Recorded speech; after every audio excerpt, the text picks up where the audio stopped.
Greetings and welcome back to Victoria Land and part 2 of my story. My husband and I decided that we should be missionaries. So we sold everything, we packed up the kids, ages 3 through 9 at that time, and joined up with a group called Youth with the Mission. Our initial training took place on the big island of Hawaii, where I fell in love with the Hawaiian Islands. Not such a bad place to be, even if you are living in a hotel room, one hotel room, with your husband and 3 children. A little cramped, but you know, when you're in Hawaii, you don't spend a lot of time inside. Next, our team went to the Philippines, Manila to be exact.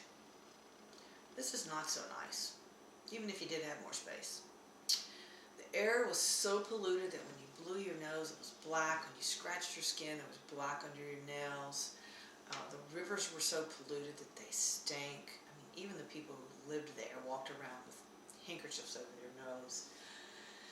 The poverty was beyond comprehension if you've never been out of this country.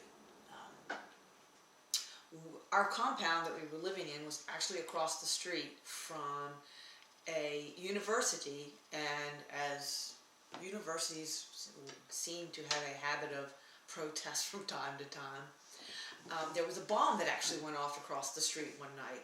Yikes. But, you know, it wasn't big enough to really bother us. We had some really exciting adventures there. One day we hiked up a waterfall to take food to an indigenous group of people. The whole family, mind you, all 3 children.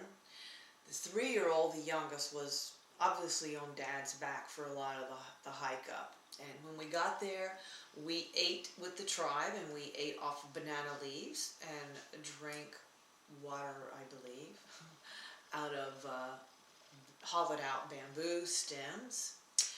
And that was pretty exciting. Coming back from the hike, I jumped off a rock. I was a bit younger then, and pinched a nerve in my foot, so I couldn't walk. And so the guys had to get some sticks and took off their t-shirts and made a litter to get me out of the jungle, which we did just barely before nightfall. And it was at that point in time when I realized, where are my children? Just a moment of panic there. Because my husband, of course, had to help schlep me out of the jungle.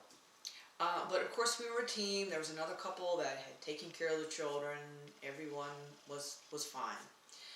On another occasion, I was going to the market, and there was an anti-American demonstration coming up the street as I was going down the street. Now, this was in the 80s. This was before Marcos. This was like early to mid-80s. Before Marcos was actually ousted, if you remember that. So I'm thinking, I'm American, that's anti-American. Why don't I just go into one of these shops? Which I did. I just slid into one of the shops and hung out, looked around until the march went by. No big deal. The amazing thing about all that is the total lack of fear that I felt. And in fact, the whole time, in some of the places we were, and even on a bus, when an expert pickpocket, I guess, came up behind me and ripped my necklace off and was off the bus before I knew what was happening. So it was just, there was a lot of grace, It really got difficult to see the children begging on the streets. And knowing that there's not a lot you could do, because even if we took them off the street and fed them and gave them clothes, which we did, the next day often they were back on the street and with the ratty clothes again, of course, because they were providing for their family, because you're much more likely to give money to a begging child than you would a seemingly able-bodied adult.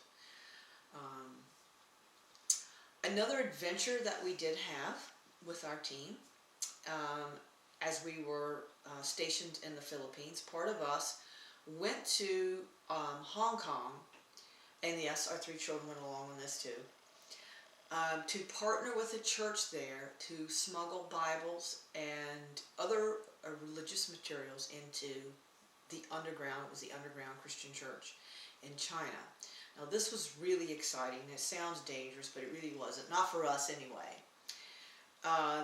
So we were, so we get there. We're at the church in Hong Kong. Of course, we had to load all the stuff into our luggage like we were tourists, and leave most of our clothes in Hong Kong, which made our luggage very heavy actually. But we went through, we breezed through the border, no x-rays, no anything, because of our children, because they were so enamored.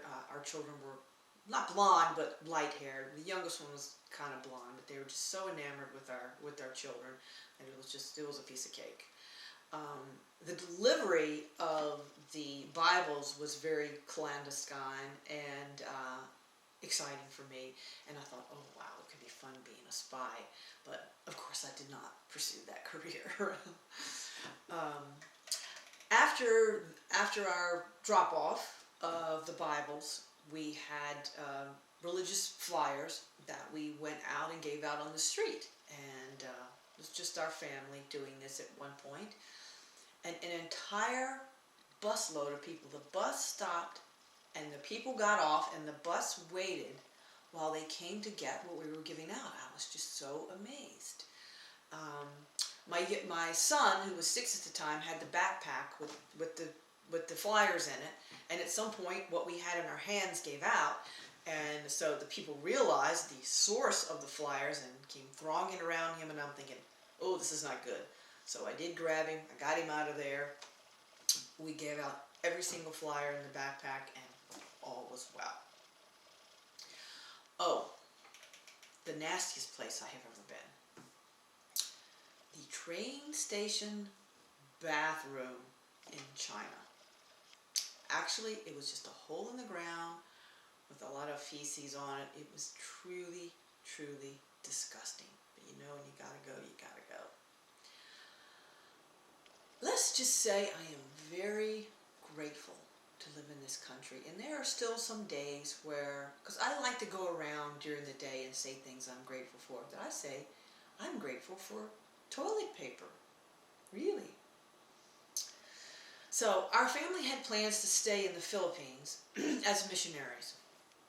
There's that but again, those buts in life. A mental illness, as yet undiagnosed, was soon to change the course of my life and my beliefs forever. In part 2, we do not live happily ever after. Thanks again for visiting Victoria Land, and I will see you in part 2.